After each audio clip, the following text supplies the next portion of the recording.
Hello friends, आज हम लेकर आए हैं आपके पास एज से related problems. Age part 2। Part 1 में मैंने आपको एज के क्वेश्चंस, बेसिक क्वेश्चंस कैसे होते हैं और कैसे सॉल्व होते हैं ये सब बताया था। बहुत सिंपल ट्रिक से कैसे सॉल्व हो सकते हैं ये बताया था। कुछ क्वेश्चंस को बिना सॉल्व किए माइंड में ही कैलकुलेट करके कैसे सॉल्व कर सकते हैं ये बताया था। फिर मैंने आपको लास्ट में 2 क्वेश्चंस करने के लिए दिए थे, जिसकी वीडियो भी मैंने अपलोड कर दी है। फिर भी कोई डाउट है आप मुझे कमेंट करके पूछ सकते हैं। आज हम चलते हैं नेक्स्ट टॉपिक पे, नेक्स्ट प्रॉब्लम्स पे। क्वेश्चन पढ़ेंगे आप। कुछ स्टूडेंट मुझसे पूछते हैं कि सर हमें याद नहीं होता है, तो मैं बहुत क्लियर कर दूं आप लोगों को, याद करने का कॉन्सेप्ट ही गलत है। हमें याद करना ही क्यों है? आप अपनी लाइफ देखें कि बचपन से लेकर आज तक आपकी लाइफ से जो कुछ भी बीतता है, आप जो कुछ भी देखते हैं या आपके रिलेटिव्स, उनके नाम्स आपको सब याद है, वो तो नहीं भूलते आप। क्यों? क्योंकि आपने उनको कभी याद किया ही नहीं है, उनको समझा है, उनको अपने अंदर उतार लिया है, तो वो आपको कभी भी भूलने की कंडीशन में आते ही नहीं है, वो आपको हमेशा याद हो जाते हैं। यहाँ गलती क्या करते हैं? आप याद करते हैं, और याद करेंगे तो भूलने के चांस भी ज़्यादा ही बढ़ जाते हैं, क्योंकि जो चीज़ याद करेंगे वो भूल भी जाएंगे। जो चीज़ आप याद करेंगे ही नहीं, उसे भूलने के चांस भी ना के बराबर होंगे। बात समझ पा रहे हैं? तो प्रैक्टिस और समझना 2 काम करने हैं आपको। इन 2 काम के बाद कोई भी कंपटीशन की तैयारी कर रहे हो, किसी भी सब्जेक्ट, किसी भी टॉपिक की तैयारी कर रहे हो, आपको एक बार में वो समझ में आने लगेगा और एग्जाम आपको बहुत ईजी लगने लगेंगे। प्रॉब्लम सब जब आती है जब आपका पूरा फोकस हो जाता है याद करने में, समझे? और रही बात मैथ की, तो बचपन से आपने बात सुनी है, समझी है, तो वही आपके माइंड में सेट हो गई है। मैथ तो बहुत टफ होता है, बस मैथ ही पढ़ लो। ऐसा लगता है एग्जाम में से मैथ ही आएगा, बाकी कुछ आएगा नहीं। आप पूरी साल मैथ की तैयारी में लगे रहते हैं। क्यों भाई? मैथ का कॉन्सेप्ट समझो, थोड़ा टाइम मैथ को दो, क्वांट, रीजनिंग, बाकी टाइम अपना जीएस के बाकी पोर्शंस को दीजिए। History, geography, polity, economy, science, इनको टाइम दीजिए। ठीक है, चलो क्वेश्चन सोल्व करते हैं। The ratio of Sarah's age 4 year ago and Vishali's age after 4 year, ratio क्या होगा? 1:1। मतलब कि सारा की एज 4 साल बाद और वैशाली की एज 4 साल पहले, इनकी एज का रेशो होगा 1:1। अभी बात करें प्रेजेंट की हम, तो द रेशो ऑफ एज 5:3, 5:3। एक लाइन को सोल्व करते चलते हैं। आपने पहली वीडियो में ये बात तो समझ ली है, रेशो क्वेश्चन कैसे सोल्व करते हैं और इसको कैसे समझते हैं। अब डायरेक्टली हम लोग क्वेश्चंस को सोल्व करने की कोशिश करते हैं। Sara age and Vaishali age, present कितनी है? 5:3। क्योंकि रेशो में है तो ओरिजिनल कुछ और होगी, इन दोनों में कुछ कॉमन होगा जो हमें निकाल दिया होगा, कॉमन ऐड कर देते हैं x। ये कॉन्सेप्ट क्लियर है? नहीं है तो प्लीज मेरी पहली वीडियो देख लेना, रेशो की वीडियो देख लेना, बहुत अच्छे से क्लियर हो जाएगा। क्योंकि अगर एक ही चीज को बार बार समझाएंगे तो वीडियो अननेसेसरी लंबी हो जाएगी और आप उस वीडियो को देख नहीं पाएंगे। राइट, अब हम क्या बोल रहे हैं, ये तो उनकी प्रेजेंट एज हो गई है। अब बात करते हैं उनकी पहली कंडीशन पे। पहली कंडीशन में क्या बोल रहा है वो? सारा की एज 4 साल पहले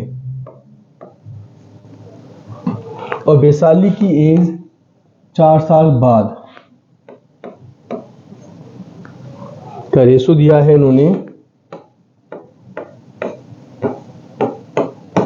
1:1। इतना क्लियर है? सॉल्व कर देते हैं।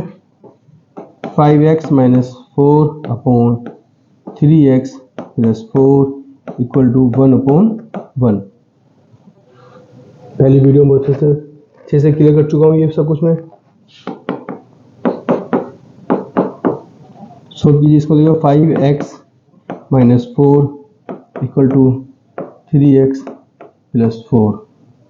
ये बार देखिए क्या ये क्लियर है आपको? आगे बढ़े। 3x इधर आएगा, 5x माइनस 3x हो जाएगा आपका 2x इक्वल टू, इधर जाकर माइनस पे 4 प्लस के 4 जाएंगे, प्लस 4 प्लस 4 8। x की वैल्यू आ गई आपकी 4। ये क्लियर है? इतना क्लियर है? x की वैल्यू 4। इतना क्लियर है आपको? x की वैल्यू 4 कैसे आई? गुड। अब एक काम करते हैं हम लोग, x की वैल्यू हमारे पास आई गई है, पुट करके इनकी प्रेजेंट वैल्यू हम लोग निकाल लेते हैं। x सारा की प्रेजेंट वैल्यू कितनी है? 5x। x की जगह 4, 20 आ गया। विशाली की एज कितनी है? 3x। कितना हो गया?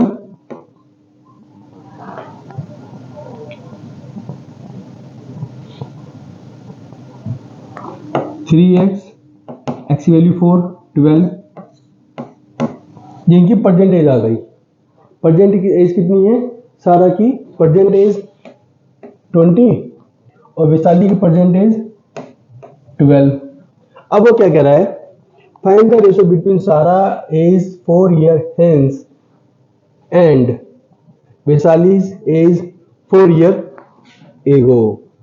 सारा की एज 4 साल बाद और वैशाली की एज 4 साल पहले का रेशो क्या होगा?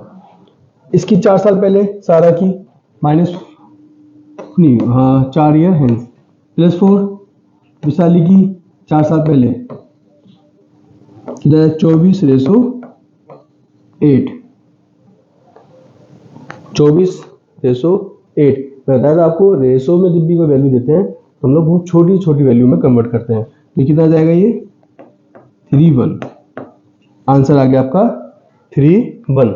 Answer is B. Answer is B. Clear है? आगे चलें। क्वेश्चन देख लीजिए आराम से, स्क्रीनशॉट ले लीजिए, पॉज कर लीजिए, कोई इशू नहीं है। आगे चलते हैं। क्वेश्चन पढ़िए एक बार। क्वेश्चन पढ़िए।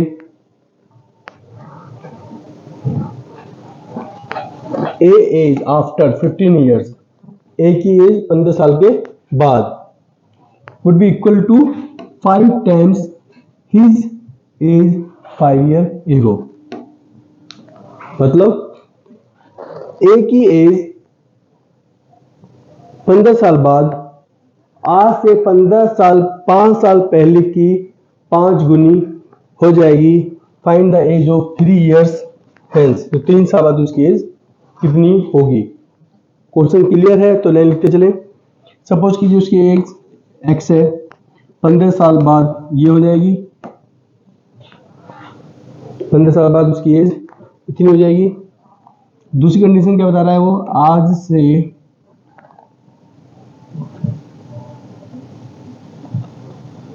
से 5 साल पहले, आज से 5 साल पहले की 5 गुनी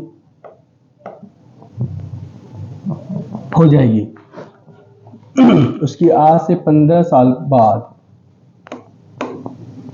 उसकी एज आज से 5 साल पहले की 5 गुनी हो जाएगी। बराबर हो गई है? इतना क्लियर है? इतना क्लियर है? सोल्व करें। x plus 15 equal to 5x minus 25। Clear? ये हो गया 4x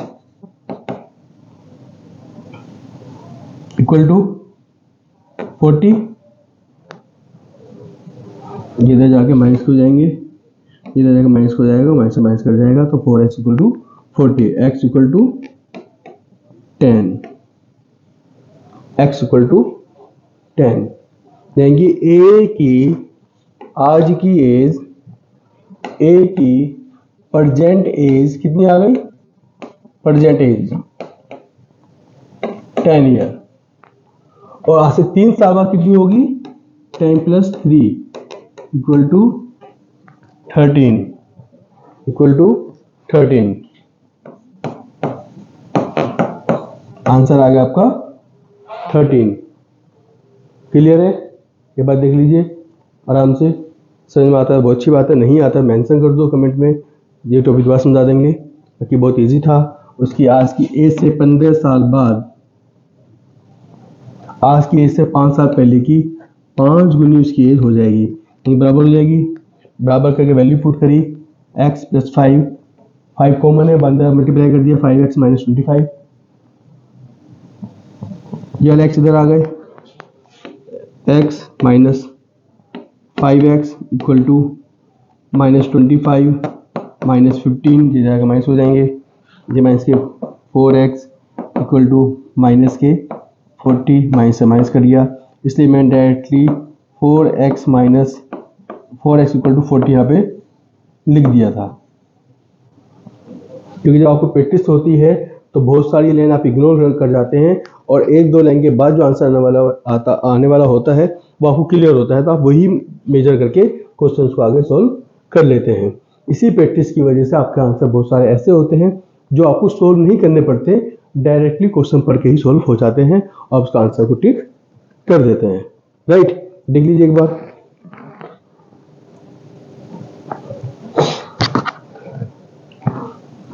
नेक्स्ट क्वेश्चन देखें, क्वेश्चन पढ़िए। अगर क्वेश्चन को ढंग से पढ़ेंगे, आराम से पढ़ेंगे, तो आप देखेंगे क्वेश्चन ये बिना सोल्व करे भी सोल्व हो जाते हैं। जैसे ए एंड बी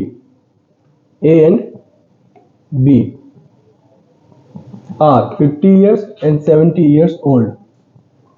ए और बी जिनकी एज 50 साल और 70 साल है, ए और बी की एज, ए की एज 50 साल और बी की एज 70 साल है। हाउ मैनी ईयर्स एगो, कितने साल पहले, the ratio of the age 2 and 3, कितने साल पहले इनकी एज 2:3 में थी। क्वेश्चन को सोल्व करेंगे हम लोग अभी, थोड़ा सा एक बार बिना क्वेश्चन को सोल्व करे देखते हैं। 2:3 मतलब क्या है? ए की एज 2 और 3 की बी की एज 3, यानी कि बी उससे ऑलमोस्ट 1.5 गुना, 1.5 गुना बड़ा है। कितने साल पहले? अगर मैं इसको वैसे देखूं, थोड़ा सा करके देखता हूं, अगर मैं इसकी एज 5 साल घटा दूं तो क्या ये मुझे, अगर मैं इसकी एज को 5 साल घटा दूं तो क्या मुझे 1.5 गुना दिख रही है? नहीं दिख रही। 10 साल घटा दूं, एक आइडिया ले रहा हूं मैं, जरूरी नहीं आप ऐसे करें।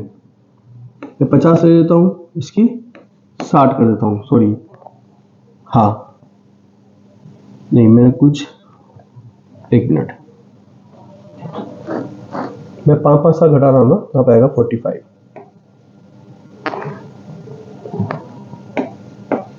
5 घटाया, 1.5 गुना नहीं होती है। अब मैं क्या करता हूं,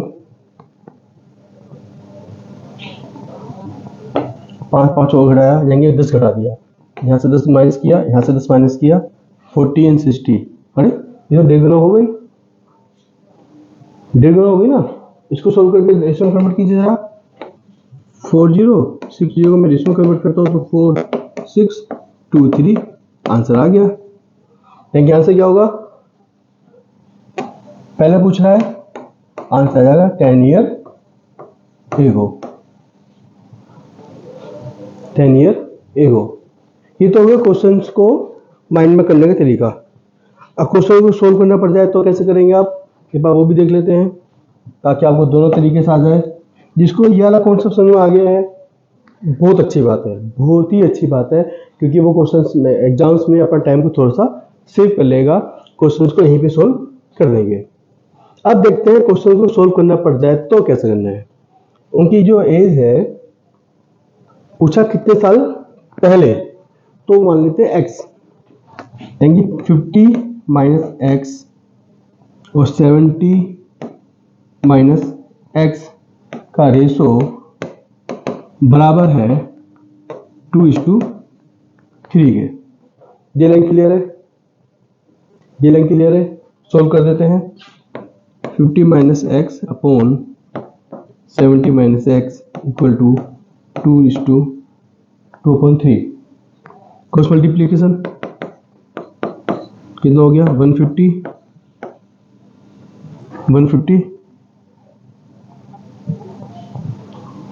minus 3x equal to 140 x minus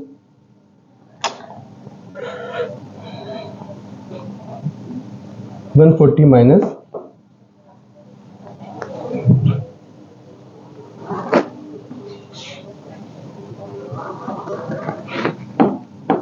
2x, right. 2x जाके इधर प्लस हो जाएंगे, माइनस के 3x प्लस के 2x, मतलब कि माइनस का x। मैं माइनस नहीं लिख रहा हूँ अभी, मुझे लगता है इधर भी आंसर माइनस में आएगा तो मैं काट दूंगा, राइट। चलो देता हूँ माइनस एक्स। 140 प्लस के हैं, 150 माइनस प्लस के हैं, इधर माइनस हो जाएंगे तो आंसर आएगा माइनस के 10। एक्स के एक्स काट देंगे तो एक्स इक्वल टू 10। मेरा आंसर सेम आ गया जो आंसर मेरा यहाँ आ रहा था। 10 साल पहले अगर मैं देखूं तो ए और बी की एज में रेशो आएगा 2:3। क्वेश्चन क्लियर हुआ, क्वेश्चन क्लियर हुआ।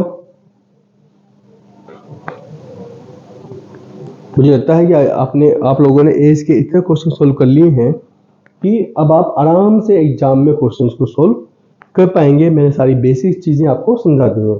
फिर भी प्रैक्टिस के लिए क्वेश्चन और देख लेते हैं हम लोग। देखिए आराम से क्वेश्चंस आप लोग करेंगे ज्यादा अच्छा आएगा।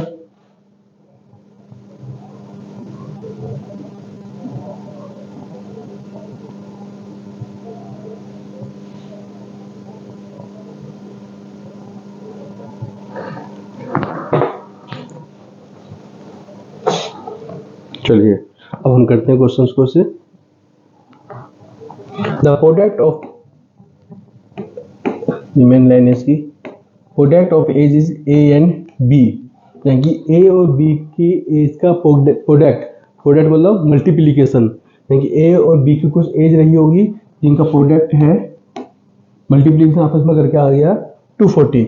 सपोज करो मैं मान लेता हूँ ए की एज x, तो बी की एज कितनी आ गई 240 मल्टीप्लाई में x, क्योंकि जब मैं ए और बी का प्रोडक्ट निकालूंगा x multiplication 240 on x, x से x कट जाएगा, 240 आंसर हमारा आ जाएगा।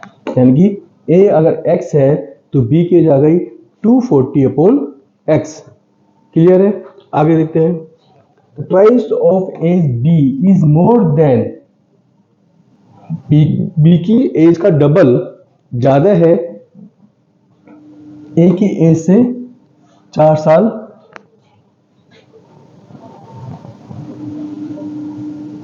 अगर मैं ए की एज में 4 साल जोड़ दूं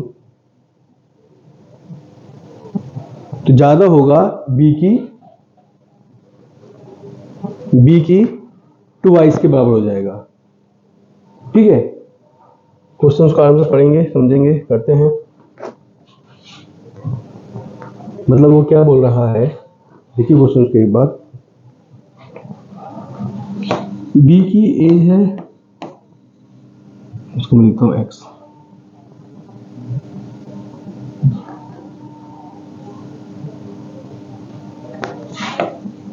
इसका 2x किसके बराबर है, ए के 4 साल आगे का। इसको देख लीजिए बस आप। बी की उम्र ज़्यादा है एज के 4 साल बाद से 2 गुना। क्लियर है? डन। सॉल्व करते हैं इसको।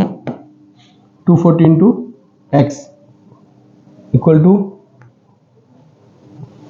4 प्लस एक्स प्लस 4।